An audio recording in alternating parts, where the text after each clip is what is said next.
बीबी मैं तो हैरान हो गया हूँ। इजराइल पाकिस्तान का नेबरहुड पे आ रहा है, और क्या इजराइल पाकिस्तान का नेबर बन जाएगा if there is a regime change in Iran? Barak 8 missile को जी इसराइल यूज कर रहे हैं अपने डिफेंस को, और ये surface to air missile system है। और इस वक्त जो है नेवी जो इसराइल की है वो भी इंडिया का जो है air defence system, missile system जो है वो इस्तेमाल कर रही है। आप समझते हैं कि जब आप 10 गुना कम पैसे खर्चते हैं फिर भी ऐसे मुल्क को आप हरा सकते हैं जंग में? इसके साथ साथ आकाश मिसाइल सिस्टम की बात करें तो ऑलरेडी इंडिया आर्मीनिया और बहुत से आसपास कंट्रीज को बेच चुका है। इजराइल जो है वो बलोचिस्तान के अंदर मुदाखलत करने की पोजीशन रखेगा if there is a regime change. वहाँ तक भी मामलात यही थे कि जब वो एयरपोर्ट पर पहुँचेंगे तो उनका एक अजीम शान किस्म का इस्तकबाल किया जाएगा। अध खिले जो फूल खरीदे गए थे वो खिले बगैर ही मुरझा गए। फील्ड मार्शल साहब पाकिस्तान वापस आ गए। तो अमेरिका इंडिया के साथ बिगाड़ना नहीं चाहेगा पाकिस्तान के लिए। क्या क्या सोचा था और क्या क्या हुआ है, क्या क्या प्लानिंग्स की थी और आखिरकार हमारे हाथ में आया क्या है?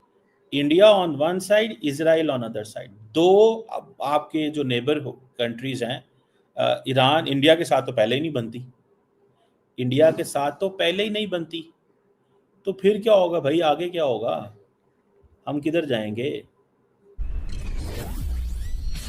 नमस्ते दोस्तों, जय हिंद। हिंदुस्तान स्पेशल में आपका स्वागत है दोस्तों। जैसा कि दोस्तों आपने क्लिप में देखा, पाकिस्तान मीडिया चर्चा कर रहा है कि ईरान में अगर रजीम चेंज हो गई तो इजराइल पाकिस्तान का पड़ोसी देश होगा। एक तरफ भारत, पाकिस्तान सांस भी नहीं ले सकता। एक तरफ भारत होगा, दूसरी तरफ इजराइल और तीसरी तरफ अफगानिस्तान। पाकिस्तान चाह के भी कुछ नहीं कर सकता। दूसरी तरफ भारत का जबरदस्त सुरक्षा कवच Barak 8 air defence system Israel के लिए मिसाइलों के खिलाफ एक फौलादी दीवार बन गया है। ईरान के हमलों को रोकने में भारत इजराइल रक्षा सहयोग निर्णायक साबित हो रहा है। भारत की ओर से इजराइल को सप्लाई किया गया बराक 8 एयर डिफेंस सिस्टम इस युद्ध में इजराइल की सबसे बड़ी फौलादी ढाल बना हुआ है।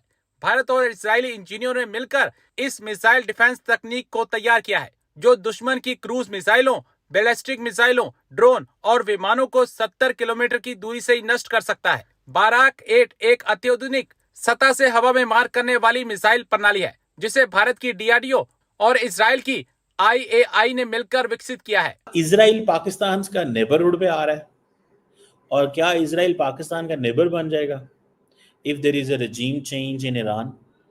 हाइपोथेटिकल ऑफेंसिव क्वेश्चन कर रहा हूँ, हाइपोथेटिकल एंड ऑफेंसिव क्वेश्चन कर रहा हूँ। देखिए, इस चीज को आप ज़हन में रखें। इस वक्त की जो पोजीशन ये है कि इजराइल जो है वो बलोचिस्तान के अंदर मुदाखलत करने की पोजीशन रखेगा if there is a regime change. Hypothetical बात कर रहा हूँ, if there is a regime change, hypothetically speaking. So ये पाकिस्तानियों को थोड़ा सा इस पे थोड़ा केयरफुल रहना चाहिए। और मेरा ख्याल ये है, मैं I can speculate, I can not say yes और no, I can not say yes और नो, आई कैन स्पेकुलेट। मुझे लगता है कि Pakistani government might have been telling the rest of the world that you need to stop, Israel को रोकना चाहिए। और अगर इजराइल को नहीं रोका जाता और इजराइल ईरान के ऊपर कंप्लीट अपनी मर्जी से रजीम चेंज करवा लेता, गो के अमेरिकन ने कहा है कि there will not be regime change, the strikes in Iran was not regime change, Israel चाहता है रजीम चेंज हो। देखें, बीबी नेतन्याहू की दो बड़ी ख्वाहिशात थी। एक तो इजराइल के ईरान के न्यूक्लियर प्रोग्राम पे हमला हो, अमेरिका ने वो कर दिया। ईरान के न्यूक्लियर प्रोग्राम पे हमला हो और अमेरिका ने वो कर दिया, और बीबी नेतन्याहू खुश है इस चीज़ के ऊपर कि थैंक यू आपने ये हमला कर दिया है। कल आपने देखा होगा कि पूरे के पूरे जो वहाँ पे हो रहा था इजराइल के अंदर, तल अवीव के अंदर डिजिटल बोर्ड्स वगैरह लगे हुए थे। लेकिन ये अब सवाल हमें बनता है कि अगर वहाँ पे रजीम चेंज हो गया तो इजराइल बलोचिस्तान में बहुत कुछ कर सकेगा। बलोचिस्तान जो है that will not B a safe place. Balochistan will not be safe place. ये इस चीज को थोड़ा रियलाइज करें। बलूचिस्तान जो है ना वो एक पुरअमन जगह मजीद नहीं रहेगी। ये पाकिस्तानियों को इसकी फिक्र होनी चाहिए, क्योंकि इजराइल तो आपके नेबरहुड में बैठ जाएगा, रिजीम चेंज हो जाएगा, प्रो इजराइल अगर गवर्नमेंट आ जाती है, वहां पे कुछ ऐसे लोग आ जाते हैं जो इस वक्त मौजूदा एंटी सिस्टम के खिलाफ हैं, इसके वो अगर खिलाफ हैं तो ये चीजों को थोड़ा समझने की जरूरत है। मैं इस चीज को बार बार जो मैंने थोड़ा स्टडी किया कि इंडिया जो है एक तरफ होगा आपके, India on one side, Israel on other side, India on one side, Israel on other side. दो आपके जो नेबर कंट्रीज हैं, ईरान इंडिया के साथ तो पहले ही नहीं बनती, इंडिया के साथ तो पहले ही नहीं बनती, तो फिर क्या होगा भाई, आगे क्या होगा, हम किधर जाएंगे? ये हमारे लिए बड़ा इंपॉर्टेंट सवाल है। इन सवालों को स्टडी करना, समझना, that makes a lot of sense. ये इसकी बहुत ज्यादा सेंस बनती है, आपको पता है इस चीज का, ठीक है जी। सो हमें इस चीज को थोड़ा सा इस मिजाज से देखने की जरूरत है कि हमें हमारे बॉर्डरिंग एरिया में अगर ईरान में रजीम चेंज हो जाता है तो we will be in trouble. हमें क्या करना चाहिए? What should Pakistan do? Pakistan is supporting diplomatically and politically to the Iranians.